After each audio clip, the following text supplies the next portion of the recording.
आजच्या पीटीपीला नेहमीप्रमाणे आपली जी हेल्थची पीपीटी आपण स्टार्ट करतोय.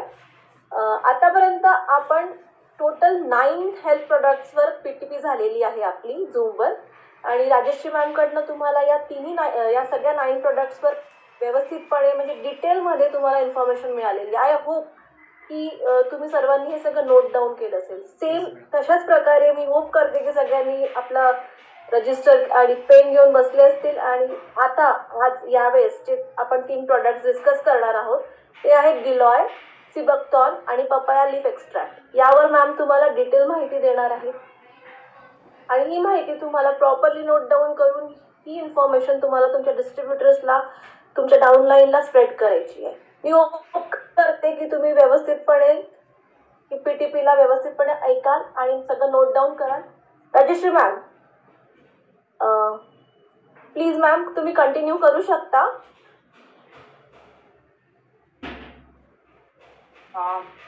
Thank you Prerna ma'am. Recording in progress. Thank you Prerna ma'am. आणि नमस्कार सर्वांना. आजच्या आपण एका बाकीचे जे 3 प्रोडक्ट्स आहेत त्याबद्दल आज डिस्कस करणार आहोत. आधी आपण जसं मॅमनी सांगितलेलं आहे आपण 9 प्रोडक्ट्स डिस्कस केलेले आहेत. आजही आपण फूड सप्लिमेंट्सचे 3 प्रोडक्ट जे आहेत ते आज आपण इथे डिस्कस करणार आहोत. आणि ते 3 प्रोडक्ट्स आहेत गिलॉय, सिबक्टॉन आणि पपाया लीफ एक्स्ट्रॅक्ट. तर याबद्दल आपण डिस्कस करणार आहोत. तर इथे शेअर करायला सुरुवात करते. एकच मिनिट.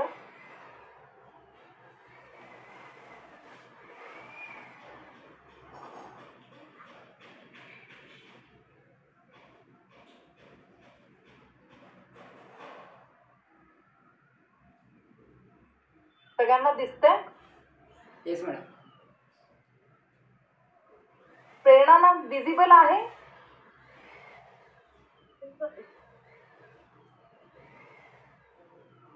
हो मॅम, तुमची स्क्रीन दिसते. विजिबल आहे ना? ओके, ते कन्फर्म करायचं होतं. ठीक आहे, चालेल.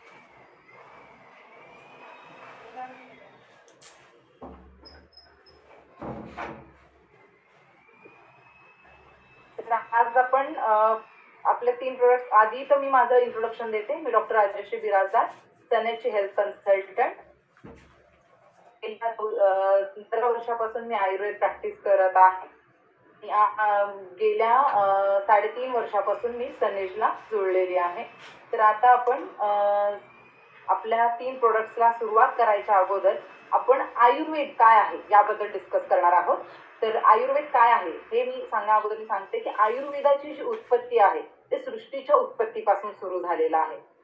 जसं सृष्टीची उत्पत्ती तुम्हाला माहिती असेल, सृष्टीची उत्पत्ती जी आहे ते सागर मंथनापासून सुरू झाली होती. तेव्हापासून सृष्टीचा निर्माण सुरू झालेला आहे. तसं सृष्टीच्या उत्पत्तीच्या वेळेला जे सागर मंथन झालेलं आहे, सागर मंथनातून जसे बरेचसे द्रव्य, बरेचसे काय म्हणतात अमृत निघालं, विष निघालं, तसेच तेव्हा लक्ष्मीजींचं पण आगमन झालंय. तसंच धन्वंतरीचंही आगमन त्या सागर मंथनातून झालेलं आहे. आणि धन्वंतरीनीच आपल्याला आयुर्वेदाचं ज्ञान हे दिलेलं आहे सृष्टीला, अखंड सृष्टीला दिलं आहे असं म्हणता येणार नाही. फक्त पृथ्वीला, अखंड सृष्टीला त्यांनी धन्वंतरीजींनी ज्ञान दिलेलं आहे. आणि हे आयुर्वेद जसं मी म्हटलं सृष्टीच्या उत्पत्तीपासून आहे, हे निसर्गापासून आपल्याला मिळालेलं आहे. त्यामुळे सगळे जे द्रव्य आहेत आयुर्वेदाचे ते सगळेच नैसर्गिक असतात. त्याचे शरीरावरती काहीही दुष्परिणाम होत नाही. म्हणूनच इथं म्हटलं गेलेलं आहे हिताहितम सुखम दुःखम आयुस्तस्य हिताहितम मानच्च तच्च यत्रोक्त आयुर्वेदस्य उच्यते. आयुर्वेदाला सर्व मेडिसिन सिस्टम मध्ये सर्वात उच्च स्थान दिलं गेलेलं आहे. कारण हे निसर्गातून उत्पन्न झालेलं आहे आणि सृष्टीच्या उत्पत्तीपासून ह्याचं अस्तित्व आहे. आणि ह्याचे काही शरीरावरती दुष्परिणाम नाही. कारण जसं आपलं शरीर हे पंचमहाभूतांनी, जसं अग्नी, वायू, पृथ्वी, आकाश आणि जल या 5 तत्वांनी आपलं शरीर बनलेलं आहे. त्याच 5 तत्वांनी आपल्याला जे आयुर्वेदाचे द्रव्य, जसे हर्बल प्रोडक्ट्स असतील, जसे आपल्याला जे प्लांट बेस्ड प्रोडक्ट्स आहेत ते मिळतात आणि जे मिनरल बेस्ड प्रोडक्ट्स आहेत तेही आपल्याला पृथ्वीतूनच मिळतात. त्यामुळे हे निसर्गातूनच आपल्याला मिळतात आणि या महाभूतांनीच हे बनलेले आहेत, या पंचतत्वांनीच हे बनलेले आहेत. जसं आपलं शरीर हे पंचतत्वांनी बनलेलं आहे, त्यामुळे याचा आपल्या शरीरावरती कधीही कुठलाही दुष्परिणाम होत नाही. पण ते योग्य डोसेसमध्ये देणं हे फार गरजेचं आहे. ते योग्य डोसेसमध्ये कसं दिलं पाहिजे याबद्दलच डिस्कस करण्यासाठी एकच मिनिट.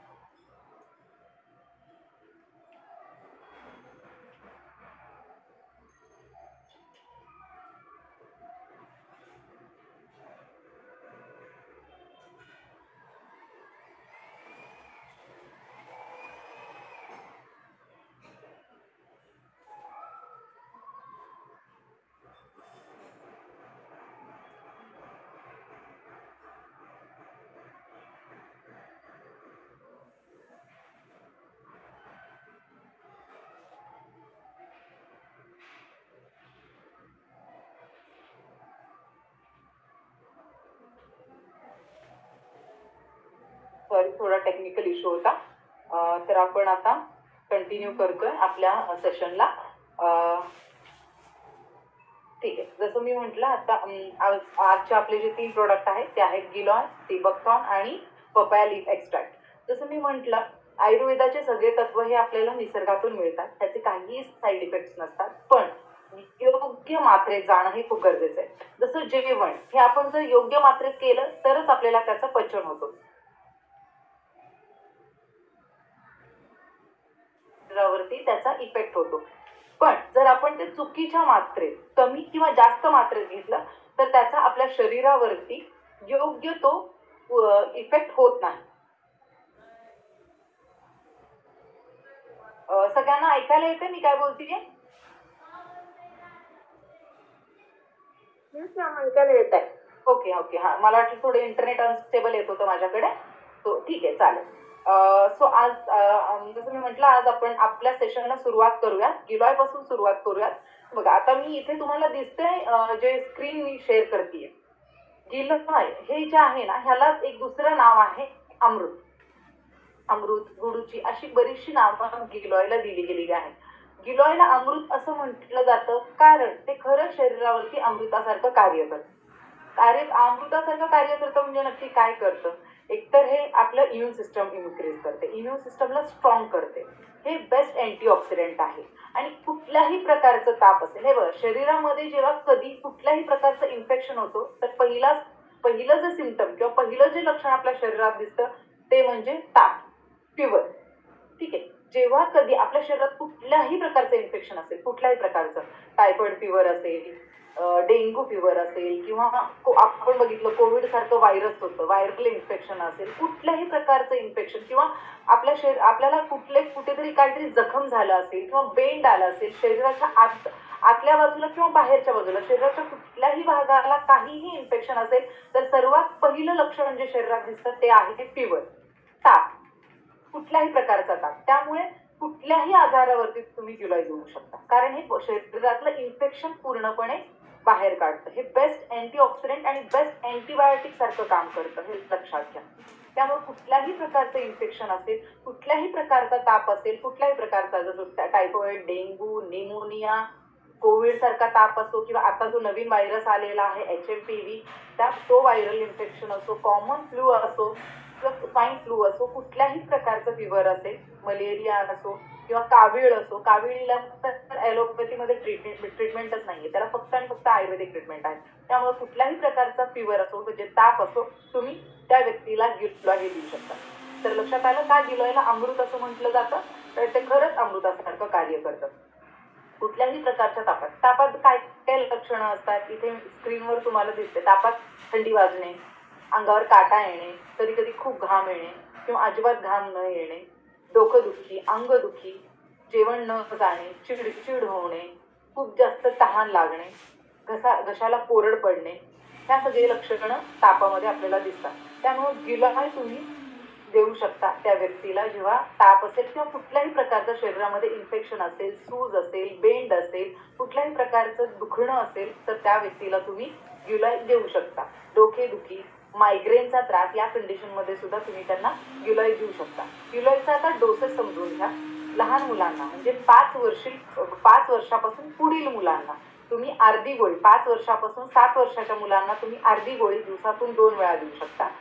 7 ते 15 वर्षाच्या वयोगटातील मुलांना 1 गोळी 2 ते 3 वेळा.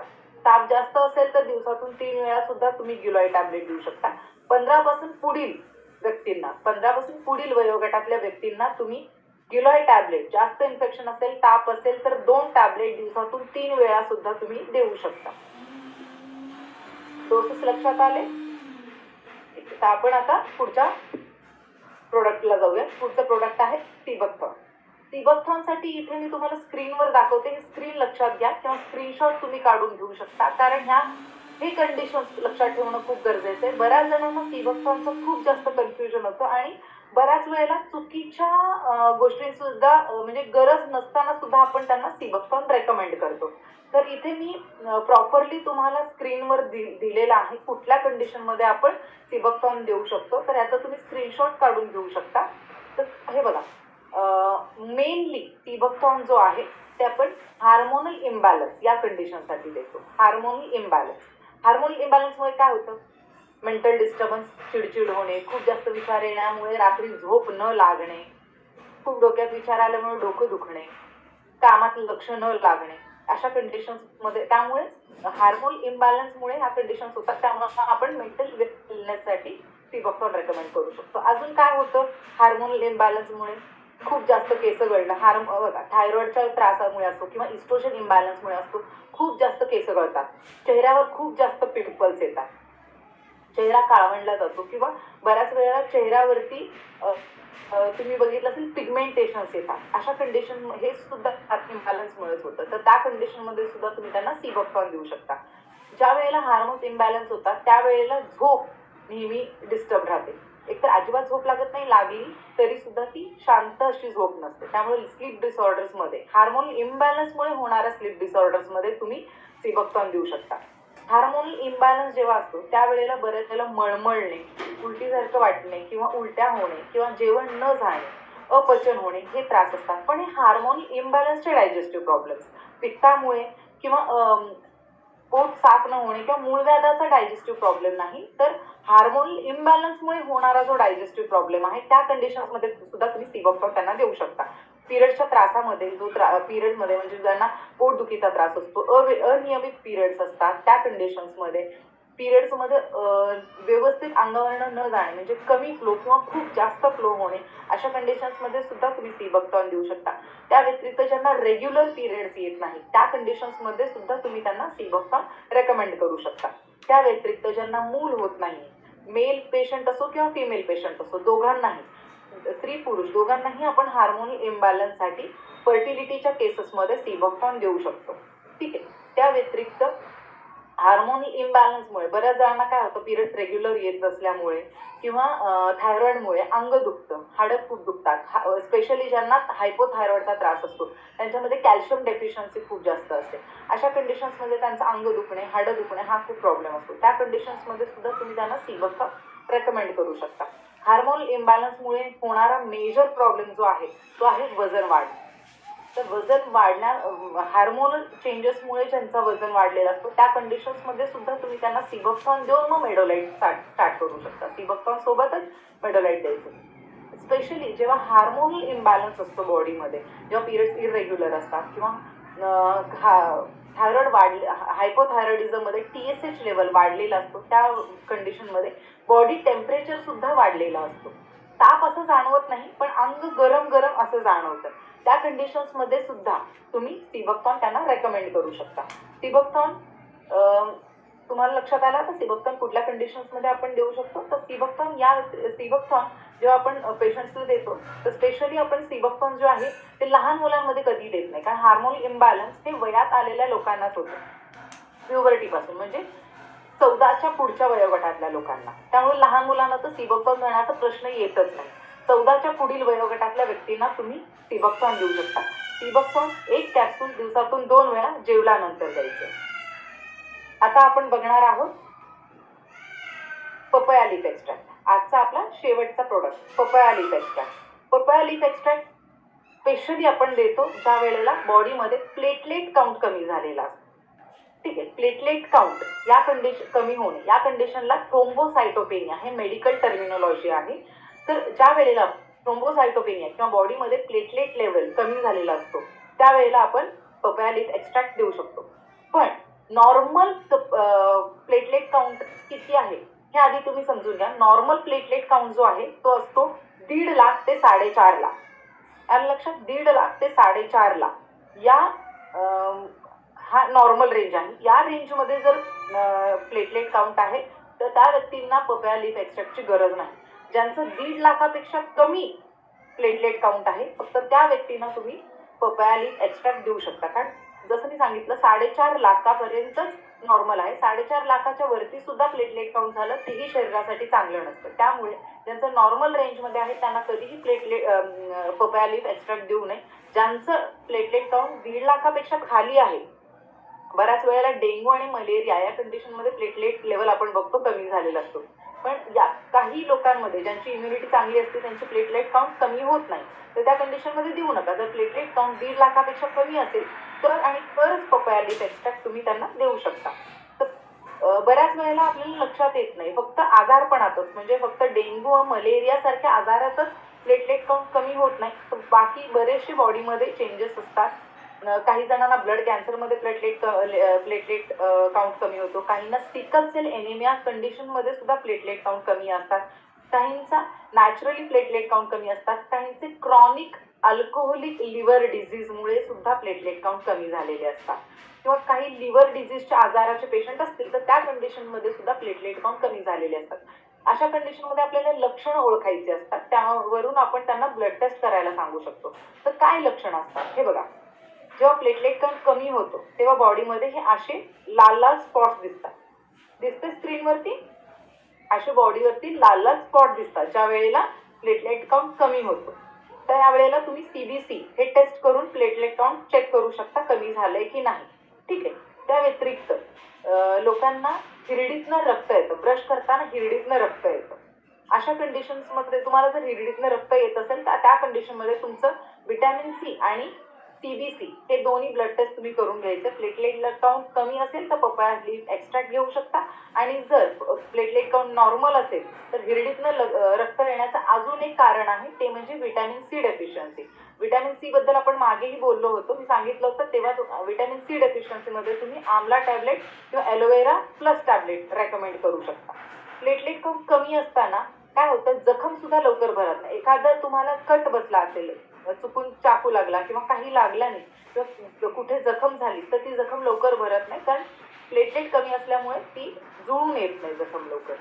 जर अशी कंडिशन असेल तर CBC ब्लड टेस्ट करून तुम्ही चेक करू शकता प्लेटलेट काउंट किती आहे.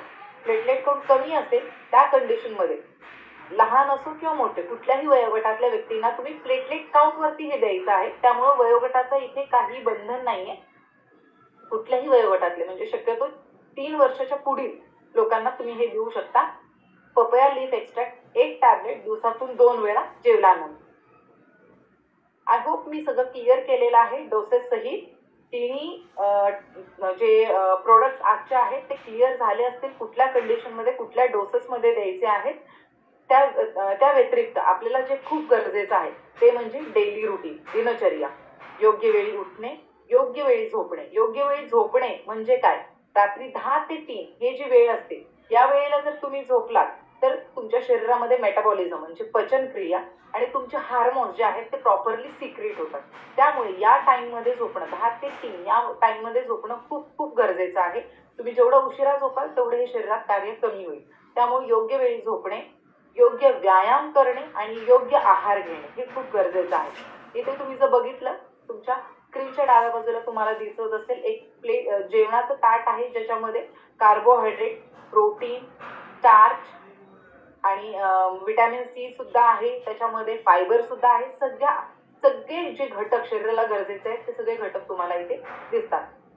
असा तुमचा परिपूर्ण आहार हवा. त्यासोबत दुपारच्या जेवणामध्ये तुम्ही 1 ग्लास ताक घेऊ शकता पचनासाठी. ताक आणि दही हे फक्त दुपारी खाल्लं पाहिजे, संध्याकाळच्या जेवणात नाही. ठीक आहे. आणि रेग्युलर 1 तास कमीत कमी व्यायाम केला पाहिजे. योगा, झुंबा काही करू शकता. जिम मी कधीही रेकमेंड करत नाही, कारण जिमने घाम व्यवस्थित बाहेर पडत नाही, कारण तुम्ही AC मध्ये जिम करता. तुम्ही जर ओपन मध्ये जिम करत असाल तर काही हरकत नाही जिम करायला, पण 1 तास कंपल्सरी व्यायाम करणं खूप खूप गरजेचं आहे शरीरासाठी. हेल्दी आहार घ्या, योगा आणि प्राणायाम करा आणि हेल्दी राहा. हेल्दी राहा. Thank you so much. Over to you Prerana ma'am. Thank you very much Rajeshri ma'am. खूप छान एक्सप्लेन केलंय तुम्ही. आय होप या तिन्ही मेडिसिन्स बद्दल आपल्या सगळ्या डिस्ट्रीब्युटर्स आणि लीडर्सनी प्रॉपरली माहिती नोट डाऊन केली असेल. सर्वात पहिले तर मला म्हणायचं आहे की जी सेकंड मेडिसिन तुम्ही जी सांगितली सिबक्तॉन, तर जितक्या पण लेडीज असतील आजच्या ह्याच्यात, मी होप करते की त्यांनी खूप चांगल्या प्रकारे या मेडिसिन्स बद्दल विचार करायला हवा, कारण यातले जे सिम्पटम्स आहेत mostly sleep disorders, periods irregularity, weight gain, hair loss, skin irritations, ह्या सगळ्या युजली मोस्टली लेडीज लोकांचे इश्यूज आहेत. तर यावर म्हणता येणार ना, इव्हन मेल्सला पण जर तुम्ही मेल्सला पण असतात. प्युबर्टी एज मध्येच पिंपल्स येणे, इव्हन चेहऱ्यावर, छातीवर, पाठीवर पिंपल्स येणे, केस गळणे, रात्री झोप न लागणे, एन्झायटी, कारण स्ट्रेसमुळे हे इश्यूज इव्हन मेल मध्ये पण दिसतात आपल्याला. इव्हन हायपोथायरॉइडिझमचा जर प्रॉब्लेम बघितला, हायपोथायरॉइडिझम, मेल इनफर्टिलिटी, त्यामुळे हे जर सिम्पटम्स पुण्यामध्ये मेल असो फिमेल असो सिम्पटम्स दिसले तर सिबक्तॉन हे ऍटलीस्ट वर्षातून 3 महिने तरी घेतले पाहिजे. 3 महिने. म्हणजे ही इतकी चांगली औषधी आपल्याकडे आहे की आपल्याला याचा चांगला फायदा होऊ शकतो. तर तुम्ही जर ही माहिती व्यवस्थितपणे जर नोट डाऊन केली असेल सगळ्यांनी, तर ह्याचा पुरेपूर फायदा सर्वांना द्या आणि सर्वांना याची माहिती कळवा. आणि सेकंड थिंग की ज्या बाकीच्या गोष्टी पण आपण मॅमकडनं कळतं की आपली दिनचर्या कशी राहायला हवी, आपलं डेली रुटीन कसं राहायला हवं, आपल्याला खाणं पिणं कसं करायला हवं, या सगळ्या गोष्टी पण मॅमकडनं आपल्याला ज्या प्रत्येक मीटिंगमध्ये मॅम एक्सप्लेन करतात. तर it's very important to us की आपलं रुटीन, आपली हेल्थ ही सर्वात इम्पॉर्टंट आपली वेल्थ आहे. तर मी होप करते की तुम्ही या मीटिंग्सचा चांगला पुरेपूर फायदा करून घ्या. आणि ही मीटिंग मी अशीच एंड करते आणि सर्वांना उद्याच्या मकर संक्रांतीच्या हार्दिक शुभेच्छा. Thank you madam. शुभरात्री सर्वांना. Thank you ma'am and thank you everyone.